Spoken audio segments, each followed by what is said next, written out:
when you look at James Talarico versus Jasmine Crockett, a lot of it also comes down to Texas is one of the leading the league in voter suppression, I would say. Yeah. So that there was a lot of confusion about when the polls closed, about if you're in line by 7 you can vote, but then how can you tell who got in line by 7? So Texas also goes out of its way to make sure that even if you get to vote, they're going to make it as hard on you as possible. Going back to Talarico and Crockett, I mean, you can't look at that race and say that racism and genderism or sexism didn't play a part. Of course it played a part. Yeah.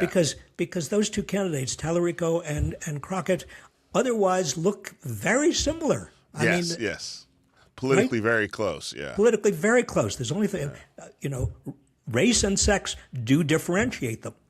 Yeah, and I think that one of the challenges of Texas, as we just talked about, I think because of the way racism works, and specifically anti-black racism, it is the chances of a white male Democrat like Talarico winning is still going to be difficult in a statewide Senate race. That is just because he's popular on social media, just because he went viral on Colbert. That does not equate to, as we've seen with Beto O'Rourke in the past. He was on the cover of every magazine, and at the end of the day, Ted Cruz was back.